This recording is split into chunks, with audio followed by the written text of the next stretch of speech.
저는 이렇게 신앙생활하면서 가능하면 날씨 기도는 잘 안 하려고 하는 사람입니다. 왜냐하면 나는 따뜻하면 좋은데 어디는 추워야 좋거든요. 특별히 우리 고향 완도는 겨울에 추워야 김발이 돼서 먹고 삽니다.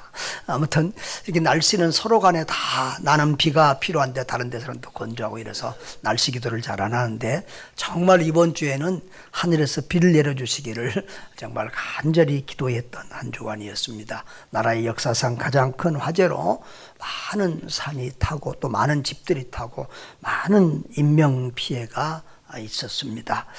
또 정치는 계속해서 너무 시끄럽고 참 너무 답답해서 나라를 보고 정치를 보면서 정말 서로 사랑하며 발을 씻어주는 그런 정치인들이 되고 그런 우리 국민들, 그런 우리 교회가 됐으면 참 좋겠다, 그런 생각을 하게 됩니다.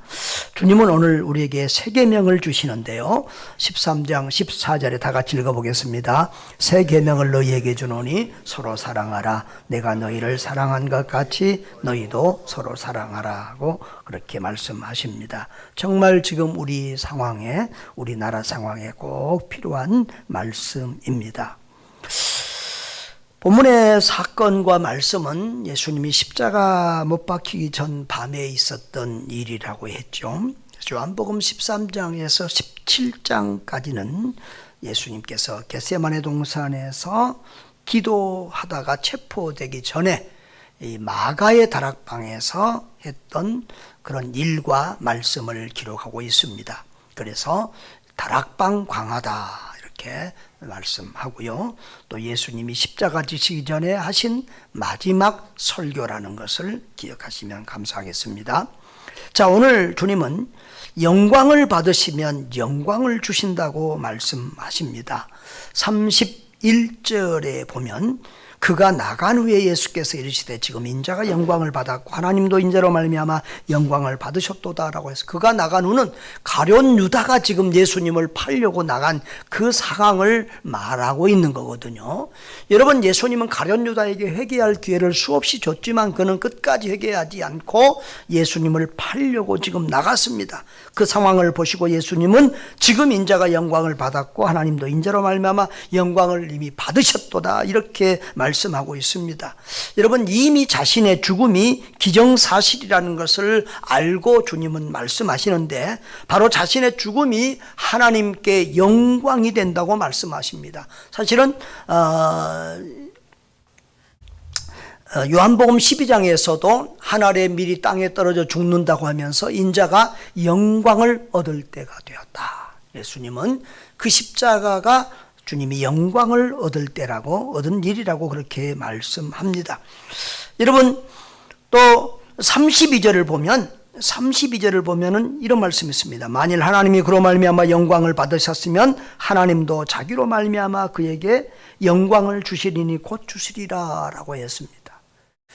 여러분, 이제 예수님이 십자가를 지셔서 하나님의 뜻을 이루시면 또 그 다음에 부활, 승천, 하나님 보좌 우편에 앉은 예수님을 높여주시는 승귀의 순서가 남아있다는 것입니다.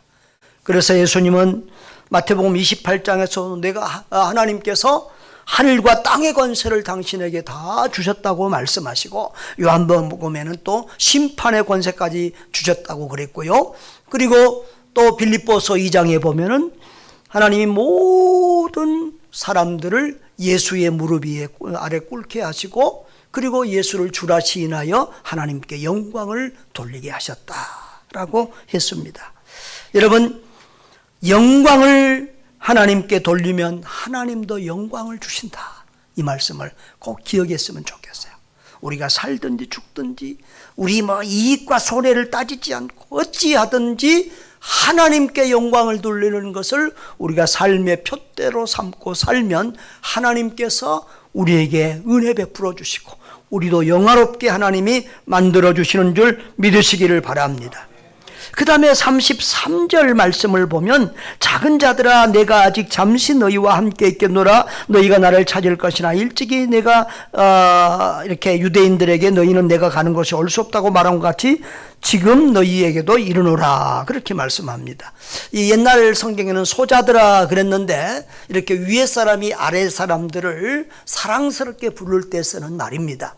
예수님이 지금 잠시 너희하고 있다 함께 있다 그랬는데 이제 몇 시간 후면 예수님께서 그들 곁을 떠날 인간적인 육적인 이별에 대해서 말씀하고 있습니다.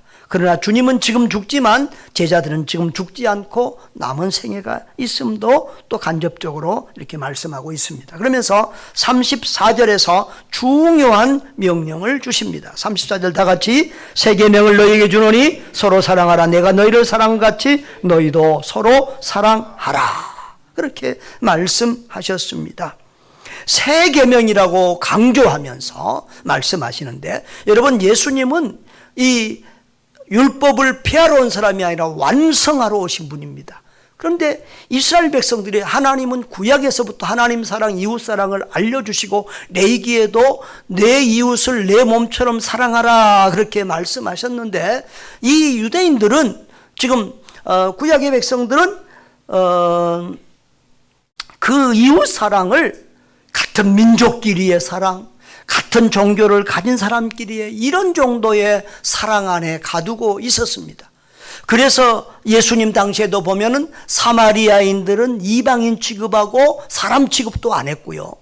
그리고 또 세리와 창기와 죄인들을 보면 인간 취급을 안 하고 상종도 안 했던 사랑하지 않았던 그들의 모습이 적나라하게 드러나 있는 것을 볼 수 있습니다. 그런데 예수님은 뭐라고 말하죠?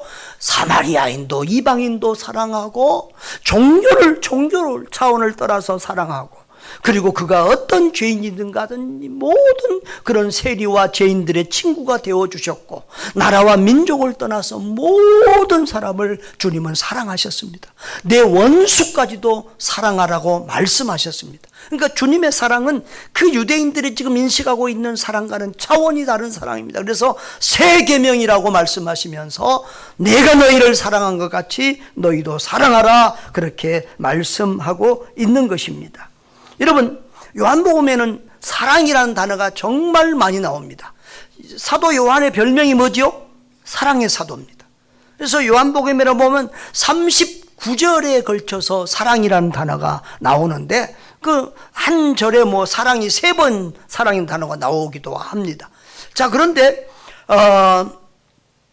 지금 13장에서 17장까지 예수님의 이 마지막 설교에서도 보면 20절 이상에서 그러니까 집중적으로 여기에 많은 거예요. 20절 이상에서 사랑이라는 단어가 나오고 40번 가까이 사랑이라는 단어가 나옵니다. 그러니까 이 한 설교에서 예수님이 지금 사랑에 대해서 수십 번 사랑을 얘기했다는 것이에요.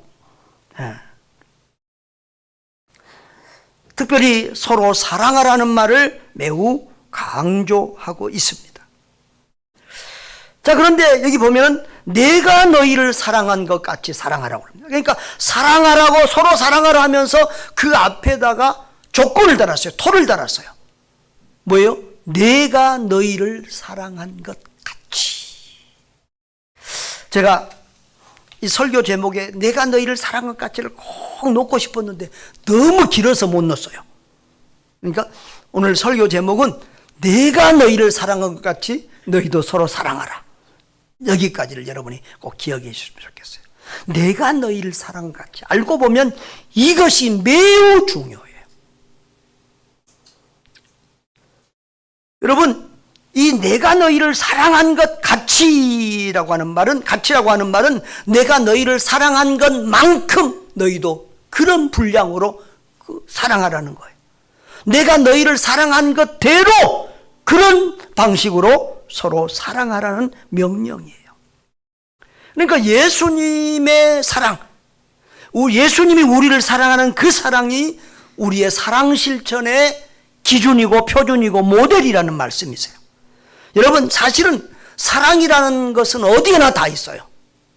부부간에도 사랑이 있고 부자간에도 사랑이 있고 여러분 형제끼리도 사랑이 있고 이웃간에도 사랑이 있고 뭐 연인끼리도 사랑이 있고 사랑은 많아요. 어느 종교나 사랑은 다 있어요. 그런데 기독교에서 말하는 사랑은 그런 사랑하고는 차원이 달라요. 그래서 우리는 그걸 구별하느라고 아가페 사랑 이런 말을 하는데 이것은 절대적인 사랑이고 절대 희생의 죽음까지 내어주는 세상이 따를 수 없는 그런 사랑이죠. 목숨까지 대신 주시는 절대 헌신의 사랑, 그리고 절대 변하지 않는 영원한 사랑, 무조건적인 사랑이 기독교 하나님의 사랑입니다. 여러분, 하나님은 사랑이시라고 성경이 말하고 있습니다. 그래서 사실 알고 보면 우리가 누리는 모든 은혜와 복은 철저히 하나님의 사랑에서 은혜로 나오는 것인 줄 믿으시기를 바랍니다. 세상을 창조하심도 우리 인간이 살 수 있도록 하나님이 먼저 세상을 다 창조해 놓으십니다. 그리고 마지막에 인간을 창조하시는데 또 하나님의 형상대로 창조합니다. 그리고 세상 모든 것을 우리 인간에게 주시고 정복하고 다스리고 마음대로 이렇게 관리하라고 우리를 주인 맡겨 관리인으로 세워주셨습니다. 그런데 하나님 우리에게 모든 걸 다 먹고 마시고 다 우리에게 사용하라고 했는데 단 한 가지 선악을 알게 하는 나무 그거 열매 하나만 못 먹겠는데 사람은 그 명령까지도 어기고 하나님처럼 되려고 해서 하나님을 도전하고 배신합니다. 그럼에도 불구하고 하나님은 그 인간을 포기하지 않고 끝까지 사랑하십니다. 그래서 여인의 후손으로 그리스도 예수 구원자를 보내주시겠다고 약속하십니다. 자, 요한복음 3장 16절에 보면 하나님이 세상을 이처럼 사랑하사 독생자를 주셨으니 이는 그를 믿는 자마다 멸망하지 않고 영생을 얻게 하노라. 하나님이 약속대로 독생자 예수 그리스도를 우리에게 주셔서 우리로 그 예수를 믿고 멸망하지 않고 영생 얻게 해 주셨습니다. 할렐루야. 로마서 5장 8절에는 우리가 아직 죄인 되었을 때 그리스도께서 우리를 위하여 죽었다. 우리가 의롭고 경건하고 뭐 좋을 때가 아니라 죄인 되었을 때 우리를 위해서 우리 죄의 대속제물이 되어주심으로 하나님이 우리를 얼마나 사랑하시는지 확증으로 증거로 보여주셨다는 거예요. 여러분, 그리고 그 하나님의 사랑이 우리를 붙들고 포기하지 않고 끝까지 천국까지 이끌어 주시는 줄 믿습니다. 로마서 8장을 보면 35절 이하를 우리가 한번 보겠습니다. 35절에서 우리 39절까지 한번 힘차게 같이 읽어봅니다. 시작. 누가 우리를 그리스도의 사랑에서 끊으리요? 환난이나 공고나 박해나 기근이나 적신이나 위험이나 칼이랴. 기록된 바 우리가 종일 주를 위하여 죽임을 당하게 되며 또 도살을 당할 양같이 여김을 받았나이다 함과 같으니라. 그러나 이 모든 일에 우리를 사랑하시는 이로 말미암아 우리가 넉넉히 이기느니라. 내가 확신하노니 사망이나 생명이나 천사들이나 권세자들이나 현재일이나 장래일이나 능력이나 높음이나 깊음이나 다른 어떤 피조물이라도 우리를 우리 주 그리스도 예수 안에 있는 하나님의 사랑에서 끊을 수 없으리라. 할렐루야. 그 어떤 것도 우리를 하나님의 사랑에서 끊을 수 없다 이렇게 말씀하십니다. 그래서 예수님은 이 본장 요한복음 13장 1절에서도 마지막 죽을 때까지도 자기 사람들을 끝까지 사랑하시고 가룟 유다까지도 끝까지 사랑하신 것을 볼 수 있습니다. 저는 로마서 8장 32절 말씀을 좋아하는데요. 거기 보면 자기 아들을 아끼지 아니하시고 우리 모든 사람을 위하여 내어주시니가 어찌 그 아들과 함께 모든 것을 우리에게 주시지 않겠느냐. 여러분, 독생자 아들을 주셨다라고 하는 이 말씀, 이 설정은 하나님이 더 이상 우리에게 줄 수 없는 사랑, 하나밖에 없는 아들의 생명 그 이상 더 줄 것이 뭐가 있겠어요? 더 이상 줄 수 없는 절대적인 사랑, 최고의 사랑으로 우리를 사랑하셨다는 말씀이에요. 여러분, 우리가 신앙생활을 하면서요, 왜 우리가 메마르고 왜 신앙생활이 그렇게 팍팍하고 힘든 줄 아세요? 주님의 사랑 안에 거하지 않기 때문에 그래요. 신앙생활 하면서 복 달라고 기도하니까 피곤하고 복이 안 와요. 다 이미 받은 사랑을, 주님의 사랑을 또 묵상하고 또 생각하고 또 붙드시기를 바랍니다. 그 안에서 우리가 주님의 사랑을 절절히 받으면서 살아야 돼요.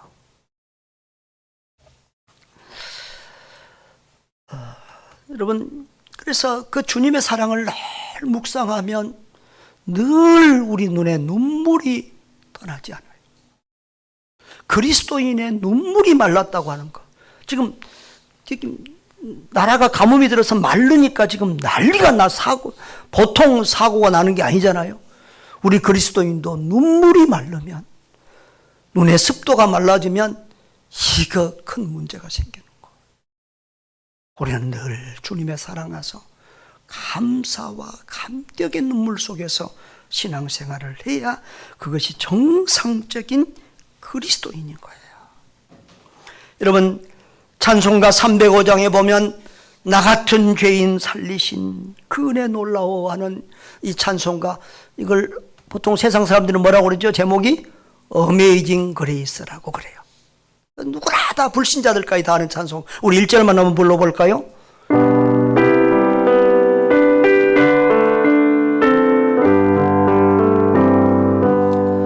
나 같은 죄인 살리신 주 은혜 놀라워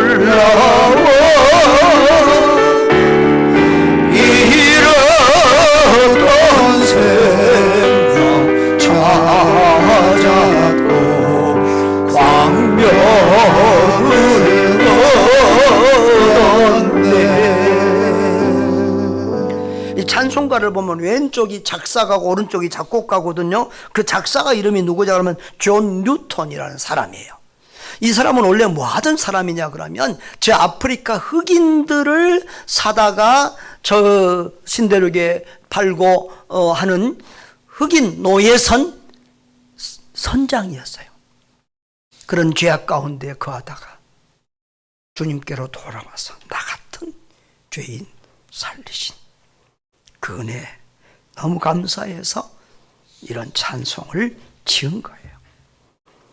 여러분, 257장에 보면은 나 같은 죄인이 용서함 받아서 주 앞에 옳다함 얻음은 확실히 믿기는 어린 양 예수의 그 피로 속죄함 얻었네. 이런 찬송 가사가 있거든요. 자, 우리 한번 불러볼까요? 나 같은 죄인이 박수 치면서 나 같은 죄인이 용서함 받아서 주 앞에 옳다 얻음은 확실히 믿기는 어린 양 예수의 그 피로 속죄하느냐며 속죄함 주 예수 내 죄를 속했네 할렐루야 소리를 합하여 함께 찬송하세 그 피로 속죄하느네. 할렐루야.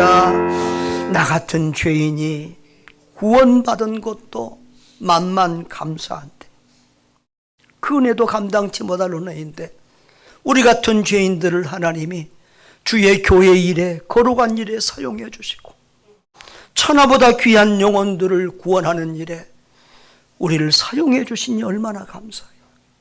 우리의 시간과 물질과 우리의 재능과 모든 것을 가장 존귀한 일에 사용해 주시니까 그 사랑 그 은혜 얼마나 감사합니다. 그래서 우리 143장에 보면 저는 그 찬상 좋아하는데요. 웬 말인가 날 위하여 주 돌아가셨네. 5절에는 늘 울어도 눈물로써 못 갚을지라라. 1절하고 5절 한번 불러볼까요?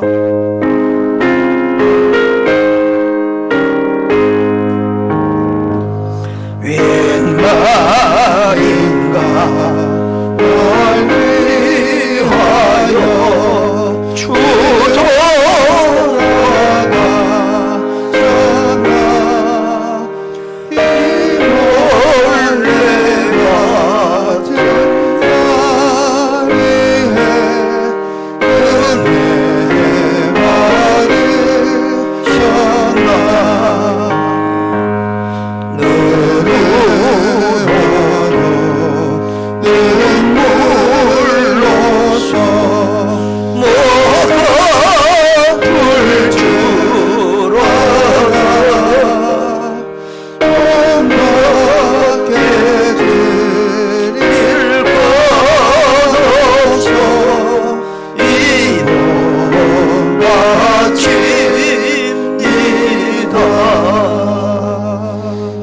1절 가사에 보면은 이 벌레 같은 날 위에 큰 해 받으셨네. 저는 그 찬송을 부를 때마다 참 눈물이 나요. 그런 우리를 주님이 당신의 목숨을 주시기까지 사랑해 주셨어요. 우리는 보통 사람들이 아니라 그런 지고한 사랑, 이 세상 어디에서도 볼 수 없는 그런 사랑을 받는 존재들인 줄을 믿으시기를 바랍니다. 교회 밴드에 이번 주에 제가 3가지 제 고백을 올렸어요. 무조건 감사하자, 무조건 사랑하자, 무조건 행복하자. 뭐 더 붙들고 사는 그런 신조가 있지만 몇 가지 이렇게 올렸는데요. 특별히 무조건 사랑하자라고 하는 것에 대해서는 참 특별한 그런 오래된 체험이 있었습니다. 이미 우리 교회 오래 다니신 분들은 제가 알고 있지만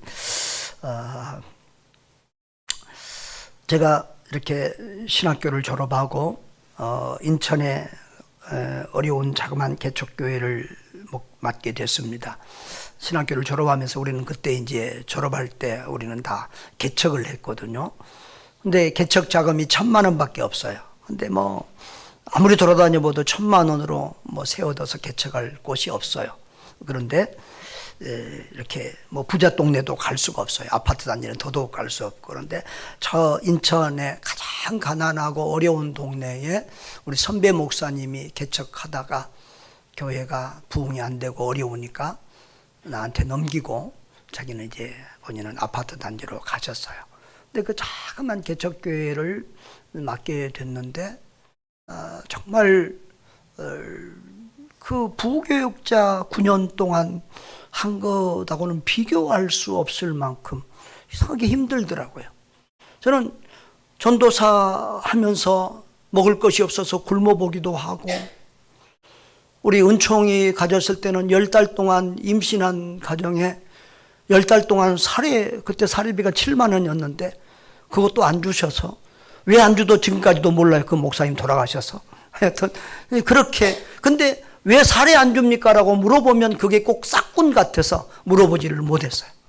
근데 그런 어려운 시절들을 살아왔지만 그래도 늘 감사하고, 전도사의 길을, 전도자의 길을, 목사의 길을 포기하고 싶다고 생각해 본 적은 한 번도 없었어요.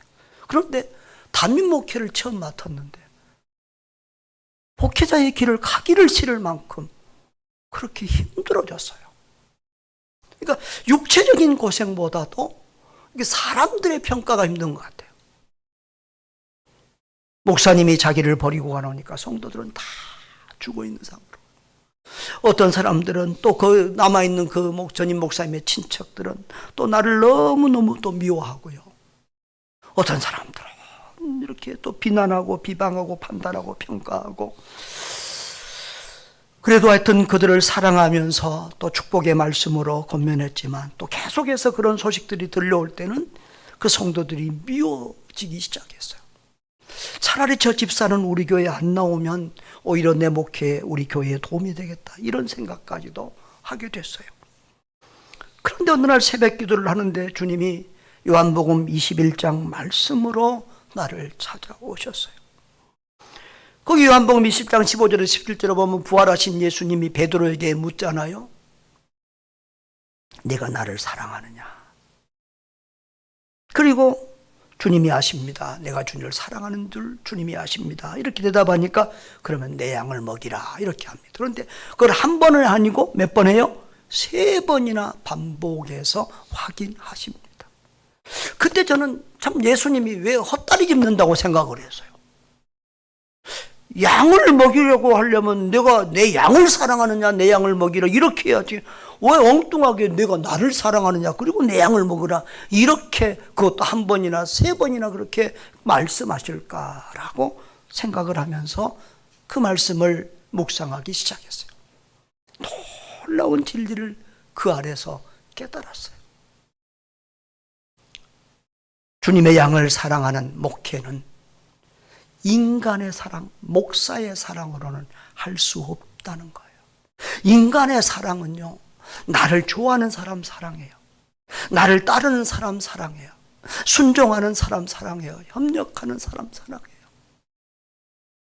그게 인간 사랑의 한계예요.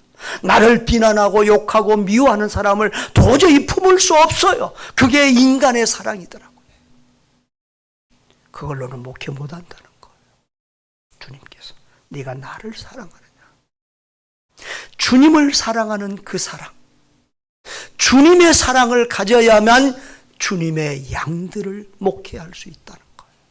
그러니까 내가 주님을 사랑하는 것만큼 주님의 양들을 사랑하게 되더라고요.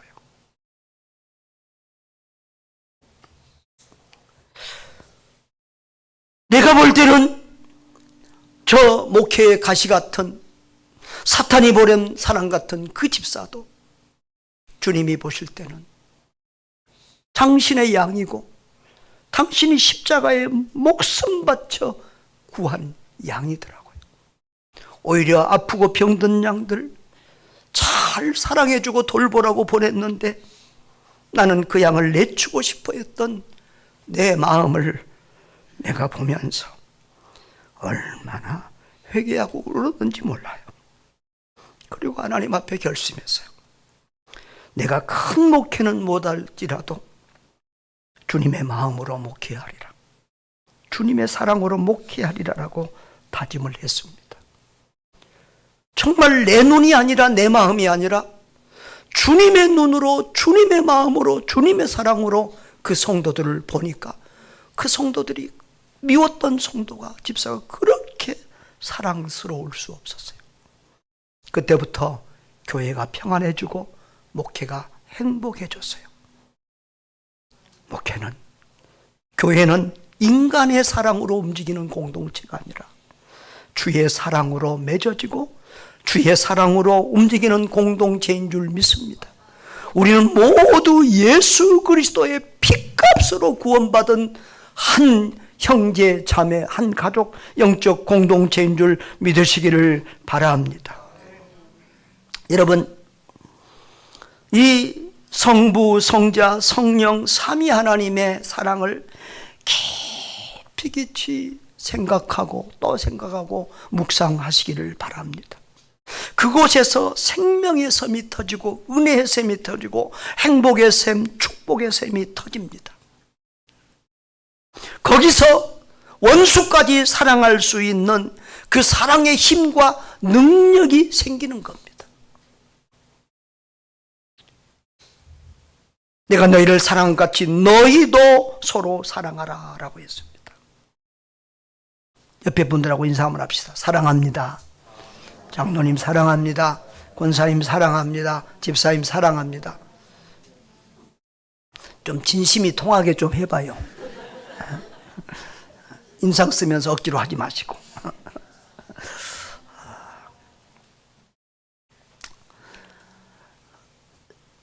요한복음 13장 34절 한번 읽겠습니다. 다 같이요. 시작. 새 계명을 너희에게 주노니 서로 사랑하라. 내가 너희를 사랑같이 너희도 서로 사랑하라. 자, 그 다음에 요한복음 15장 12절에서, 그러니까 주님이 한 설교에서 또 한 번 말씀하십니다. 같이 읽어봅시다. 내 계명은 내가 너희를 사랑같이. 예. 요한 사도는 요한복음만 기록한 것이 아니라 요한 1, 2, 3서, 요한계시록 5권을 기록했습니다. 요한 1서에도 보면 이런 말씀을 계속해서 하고 있습니다. 요한일서 3장 23절을 봅시다. 그의 계명은 이것이니 곧 그 아들 예수 그리스도의 이름을 믿고 그가 우리에게 주신 계명대로 서로 사랑할 것이니라. 아멘. 그 다음에 요한일서 4장 7절 8절을 같이 읽어보겠습니다. 시작. 사랑하는 자들아 우리가 서로 사랑하자. 사랑은 하나님께 속한 것이니 사랑하는 자마다 하나님으로부터 나서 하나님을 알고 사랑하지 아니하는 자는 하나님을 알지 못하나니 이는 하나님은 사랑이심이라. 아멘. 서로 사랑하자. 사랑하는 사람은 하나님께로부터 난 사람, 다시 말하면 거듭난 사람이고 하나님을 아는 사람이고, 사랑하지 않은 사람은 하나님을 알지도 못하고 믿지도 않는 사람이다. 왜냐하면 하나님은 사랑이시기 때문이다. 그렇게 말씀하고 있습니다. 요한일서 4장 11절 12절도 같이 한번 읽어볼까요? 시작. 사랑하는 자들아, 하나님이 이같이 우리를 사랑하셨은즉 우리도 서로 사랑하는 것이 마땅하도다. 어느 때나 하나님을 본 사람이 없으되 만일 우리가 서로 사랑하면 하나님이 우리 안에 거하시고 그의 사랑이 우리 안에 온전히 이루어지느니라. 할렐루야. 여러분, 베드로 사도도 베드로전서 4장 8절에 보면 무엇보다도 뜨겁게 서로 사랑할지니 사랑은 허다한 죄를 덮느니라 라고 했습니다. 사실은요, 예수님 살아계실 때는요, 이 베드로와 요한의 간교가 미묘합니다. 서로 경쟁하고 누가 오른쪽에 앉느냐 누가 왼쪽에 앉냐. 예수님 부활을 한 다음에도 예수님 베드로에게 너는 순교할 거라고 그러니까 저 사람은 요한은 어떨 거냐고 막 그렇게 물어보고 늘 경쟁 관계였어요. 그런데 사도행전 2장에서 성령 충만함을 받은 다음에는 둘이가 한 팀이 되어서 서로 사랑하며 함께 일하는 것을 봅니다. 여러분, 우리가 누군가를 사랑하지 못하는 그런 상황은 우리가 성령 충만하지 않은 상태입니다. 은혜 충만하지 않은 것입니다. 은혜 충만하면, 성령 충만하면 모두 다 사랑하고 함께 손잡고 일할 수 있게 되는 것입니다. 여러분, 그런데요, 내가 너희를 사랑한 것처럼 너희도 서로 사랑하라고 그랬는데요, 사람 사랑하는 것처럼 어려운 게 없잖아요. 때로는 도저히 이해할 수 없고 사랑할 수 없는 사람들이 많아요. 인생을 살아보면. 특별히 믿었던 사람에게 배신당할 때가 가장 힘들어요. 목회자들이 참 힘들어하는 게 그거 같아요. 목사님들은 성도들을 사랑해서 말씀 준비하고 기도하고 그렇게 먹이는데 성도들이 목사를 참 힘들게 할 때는 배신감을 느끼고 막 목회를 중간에 그만두고 싶어하는 그런 분들이 계속 이렇게 있는 것을 보게 돼요. 여러분, 옛 어르신들이 욕할 때 뭐라고 그러죠? 짐승만 또 못한 놈, 개 같은 놈, 그렇게 말해요. 요즘은 개가 얼마나 귀한데 개 같은 놈 하면 개가 굉장히 기분 나빠하죠. 아무튼 여러분, 인생을 살다 보면 정말 그런 사람들이 내 앞에 우리 주변에 있어요. 원수가 집안 안에 있고요, 교회 안에 있고요, 같은 직장 안에 있는 경우도 많아요. 이슬람권 같은 데서는 예수 믿으면 가족이 가족을 죽여요. 여러분, 우리 성도들이요, 이상하게 자기가 감당할 만한 그런 감당하기 어려운 일이나 이런 걸 만나면 핑계를 대는 게 있어요. 나는 목사가 아니니까 이 정도로 괜찮다고. 여러분, 천국 가면 목사 성도가 없어요. 다 너 목사도 아닌데 그 정도 충성했구나, 아 이거 장하다, 상 많이 줄게, 그러지 않아요. 다 우리는 군대에서 유격장에 가면 계급장 떼듯이 주님 앞에 가면 다 똑같이 충성한 대로 상을 받게 될 줄 믿습니다. 또 성도들이 또 고약한 성도들이 있어요. 나는 예수님도 아닌데 내가 무슨 그런 원수를 사랑할 수 있겠어요. 여러분, 예수님이 오늘 뭐라고 그랬어요?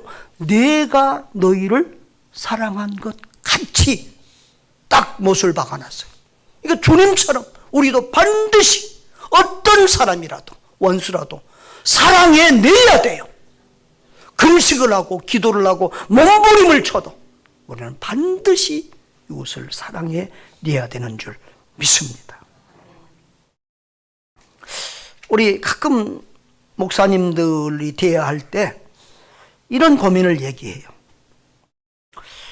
왜 내가 말씀대로 바로 가르치는데 성도들이 변하지 않느냐는 거예요. 사랑하기 때문에 바로 가르치고 꾸중도 하는데 왜 성도가 교회를 떠나거나 또는 대들거나 목사를 미워하고 비방하느냐는 거예요. 그래서 너무 힘들어하고 그런 분들이 있어요. 여러분, 왜 그럴까요? 제 경험으로는 그래요. 바른 말로 지적하고 가르쳐서 변하고 성장하는 성도는 아주 드물더라고요.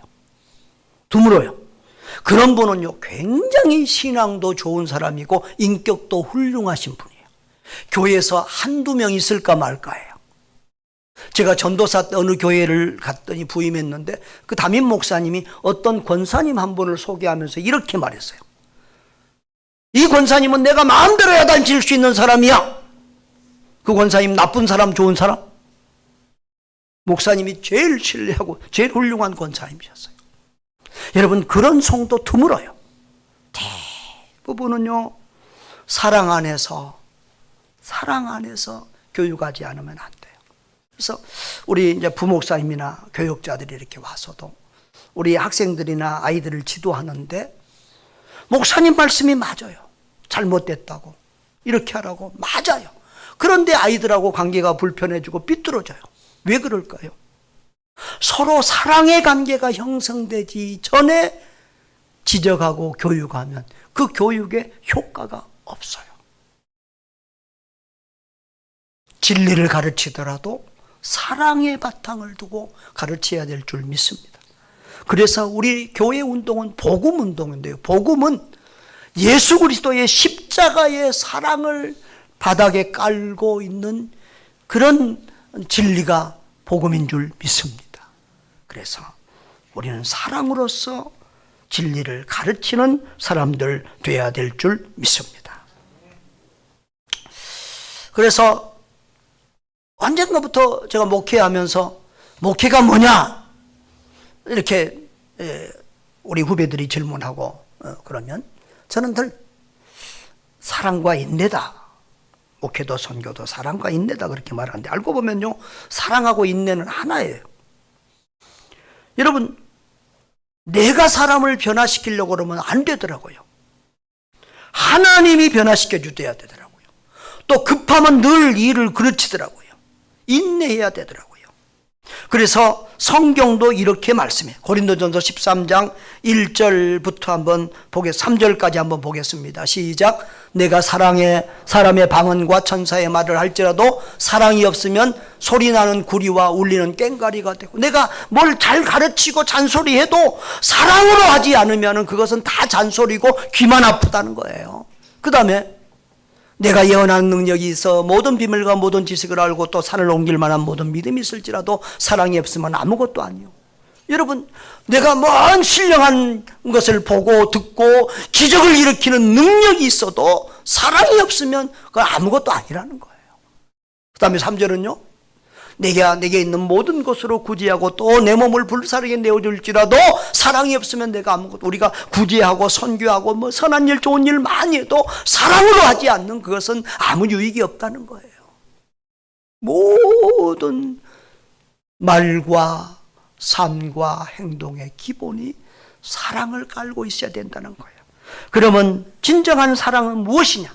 4절부터 이렇게 말씀하고 있어요. 사랑은 오래 참고. 사랑이 오래 참는다는 말이 계속. 사랑은 오래 참고, 사랑은 온유하며, 시기하지 아니하며, 사랑은 자랑하지 아니하며, 교만하지 아니하며. 그랬어요. 무례히 행하지 아니하며, 자기의 유익을 구하지 아니하며, 성내지 아니하며, 악한 것을 생각하지 않으며. 여러분, 사랑은 온유하고 무례히 행치 않는다고 그랬어요. 그런데 요즘 우리 한국 기독교를 보면 우리 교회들이 커지고 대형 교회가 나오고 기독교인 숫자가 많아지고 파워가 형성이 되니까 우리가 교만해졌어요. 무례해졌어요. 원래 기독교는 섬기는 기독교인데, 희생의 기독교인데. 여러분,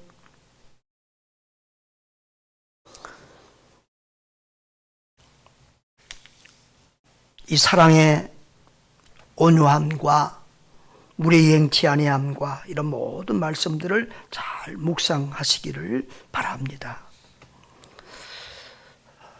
우리는 늘 주님의 모습을 세상에 드러내야 될 사람인 줄 믿습니다. 여러분, 우리 곁에 도저히 용서할 수 없는 사람이 있고 도저히 사랑할 수 없는 사람이 있을 때가 있어요. 왜 그럴까요? 왜 용서할 수 없는 사람을 내 옆에 하나님이 두셨을까요? 용서 훈련시키려고 그런데요. 왜 도저히 사랑할 수 없는 인간을 내 옆에다 뒀냐고? 사랑의 훈련을 시켜서 우리를 사랑의 사람으로 만들려고 그런대요. 그러니까 여러분 옆에 있는 그 사람은, 여러분이 미워하는 그 사람은 누가 보낸 사람? 하나님이 보낸 사람이에요. 할렐루야. 인생을 살아보니까, 또 목회를 수십 년 해보니까 인생도 목회도 다른 사람과의 싸움이 아니라 나하고의 싸움이더라고요. 내가 변해야 옆에 사람이 변해요. 천사 안에는요, 남편이 만드는 거예요. 그러니까 여러분, 혹시나 윤광희 사모가 잘하면, 아, 목사님이 잘해주시나 보다, 이렇게 생각하시면 맞는 거예요. 천사 남편은 아내가 만드는 거예요. 여러분, 우리가